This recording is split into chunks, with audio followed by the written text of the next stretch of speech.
Assalamualaikum warahmatullahi wabarakatuh.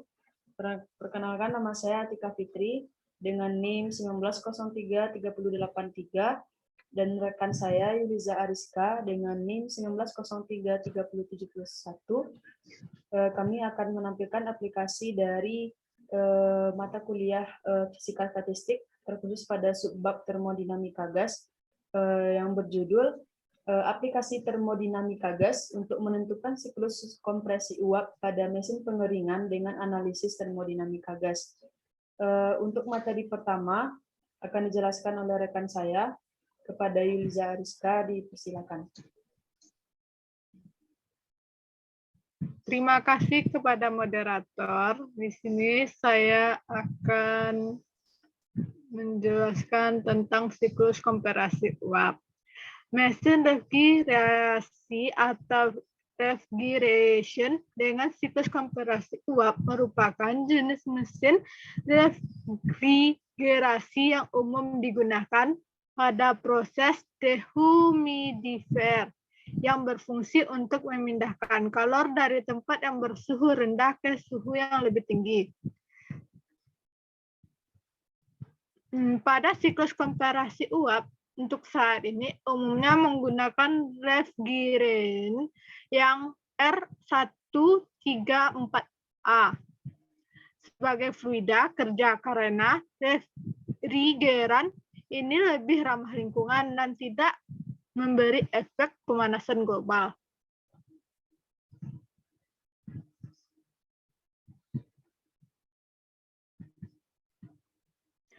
Kedua itu komponen-komponen utama siklus kompresi uap.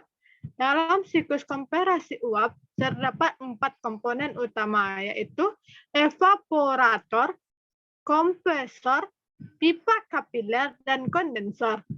Rangkaian komponen utama pada gambar kompresi uap disajikan seperti pada gambar. Qin merupakan energi kalor yang diserap oleh evaporator dari udara yang melintasi evaporator. Persatuan massa refrigeran. Qiot merupakan energi kalor yang dilepas kondensor ke udara sekitar kondensor.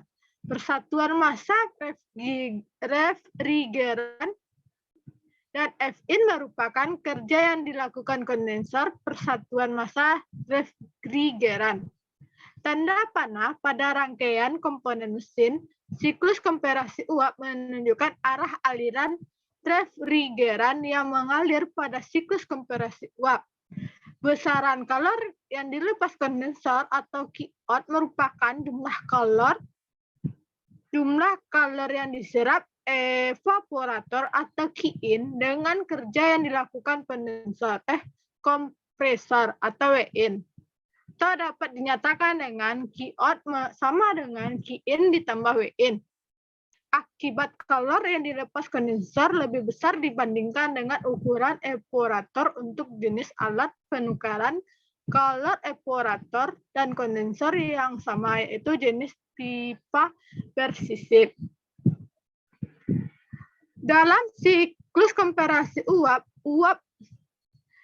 refrigeran yang bertekanan rendah akan dikompresi oleh kompresor sehingga menjadi uap refrigeran yang lebih tinggi. Ketika telah terjadi refrigeran bertekanan tinggi, maka refrigeran akan diembunkan ke dalam kondensor.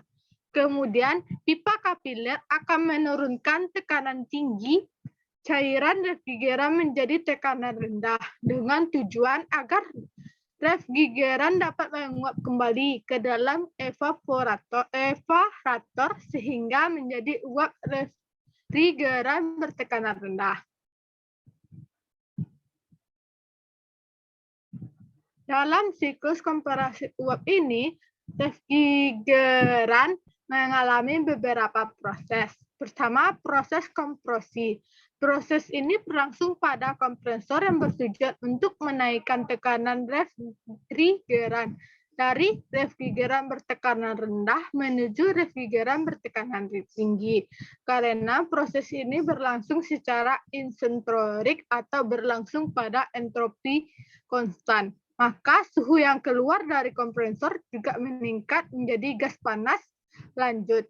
Pada proses ini dilakukan memerlukan energi listrik untuk menggerakkan kompresor. Kedua, proses desuperheating. Proses ini berlangsung sebelum memasuki kondensor. Refrigeran gas panas lanjut yang bertemperatur tinggi diturunkan suhunya menjadi gas jenuh. Penurunan suhu terjadi karena adanya perpindahan kalor dari refrigeran ke lingkungan serta langsung pada tekanan yang konstan. Yang ketiga adalah proses kondensasi. Proses ini merupakan proses pembuangan kalor ke lingkungan sekitar kondensor pada suhu yang konstan. Selain itu, proses ini terjadi perubahan fase dari gas jenuh menjadi cair jenuh. Hal ini disebabkan karena temperatur refrigeran lebih tinggi daripada temperatur udara di sekitar kondensor. Proses ini berlangsung pada tekanan dan suhu yang konstan. 4. Proses pendinginan lanjut. Proses ini terjadi pada pelepasan kalor lanjut sehingga suhu refrigeran yang keluar dari kondensor menjadi lebih rendah dan terjadi perubahan fase dari cair jenuh menjadi fase cair lanjut.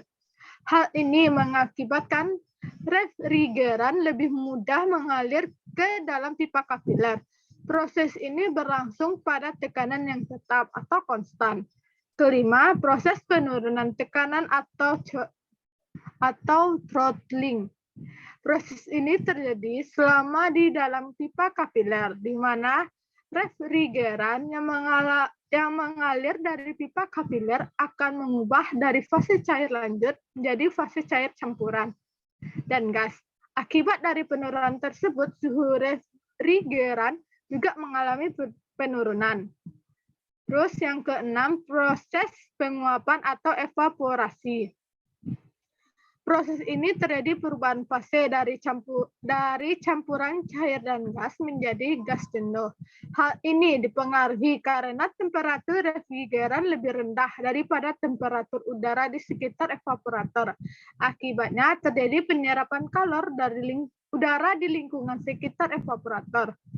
Dan yang terakhir adalah proses pemanasan lanjut. Proses ini terjadi karena adanya penyerapan kalor secara terus-menerus pada proses 41A. Akibatnya, refrigeran yang akan masuk ke kondensor berubah fase dari gas jenuh menjadi gas panas lanjut, sehingga mengakibatkan kenaikan tekanan dan suhu refrigeran. Perhitungan pada mesin siklus kompresi.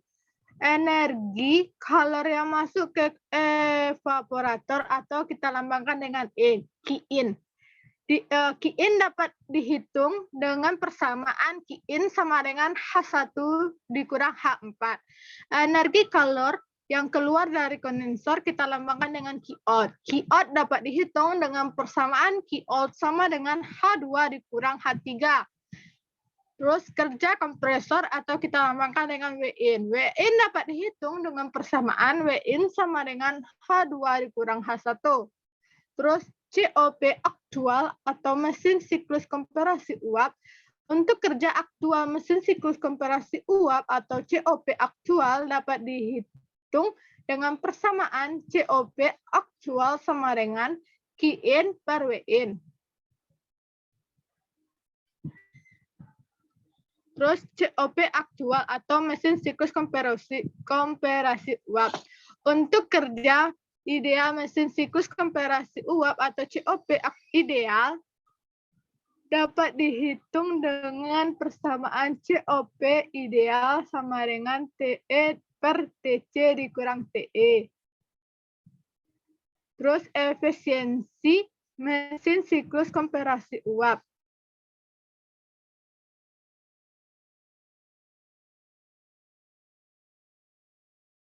COP aktual per COP ideal.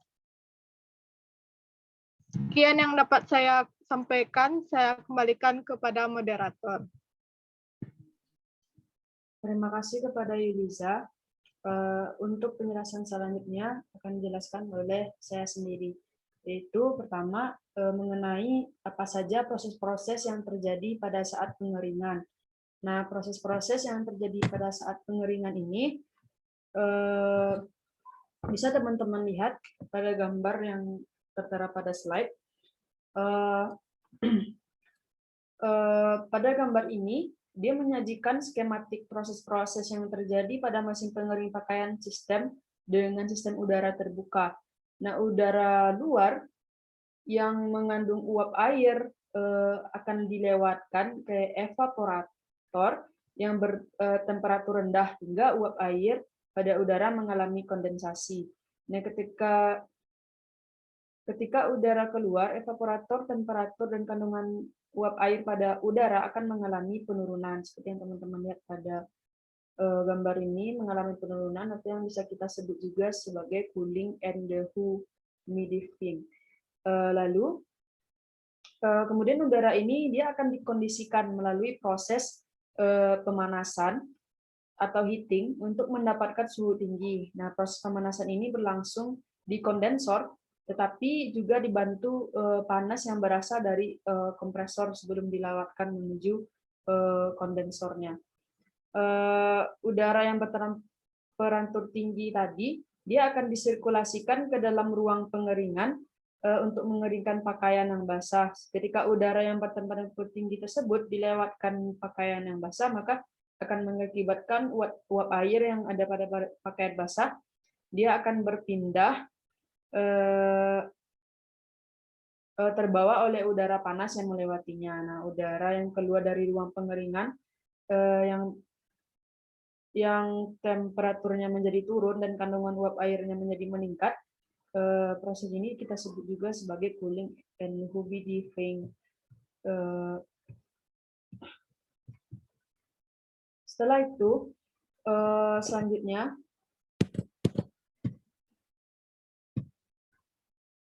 proses pengeringan ini kita juga bisa melihat pada psychometric chart, yaitu proses cooling dan dehumidifying ini terjadi pada titik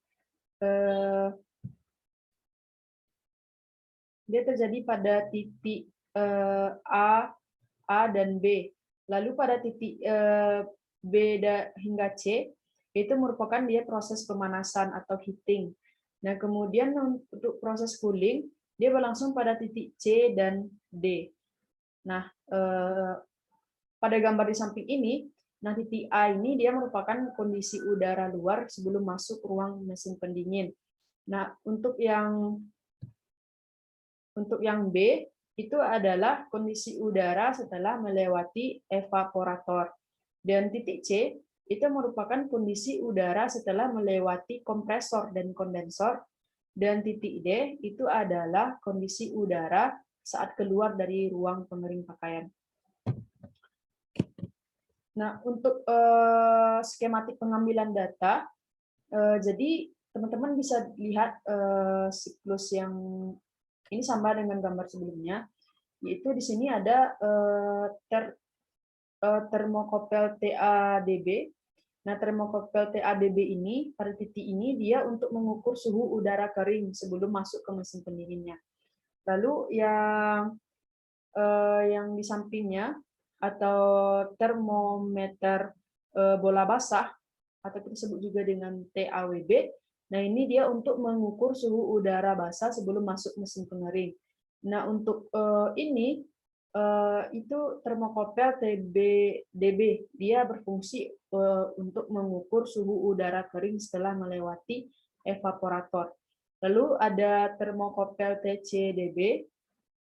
Termokopel ini dia mengukur suhu udara kering setelah keluar dari kondensor ini. Setelah dia keluar dari kondensor, lalu dia diukur suhu udara keringnya. Lalu ada termokopel TDDB. Nah, ini dia berfungsi untuk mengukur suhu udara kering setelah keluar dari mesin pengering. Nah, yang terakhir itu ada termometer bola basah atau TDWB. Nah, fungsinya untuk mengukur suhu udara basah, setelah keluar dari mesin pengering. Nah, mungkin sekian presentasi dari kelompok kami. Saya Atika Fitri dan rekan saya Eliza Ariska. Jika ada kesalahan dalam penyampaian materi kami, mungkin teman-teman bisa kasih saran dan kritiknya di kolom komentar. Dan juga bagi teman-teman yang mau menambahkan materi terkait materi kami, dan juga teman-teman yang mau kasih pertanyaan bisa juga di kolom komentar. Mungkin hanya itu yang dapat saya sampaikan. Lebih dan kurangnya saya mohon maaf. Saya ucapkan terima kasih. Assalamualaikum warahmatullahi wabarakatuh.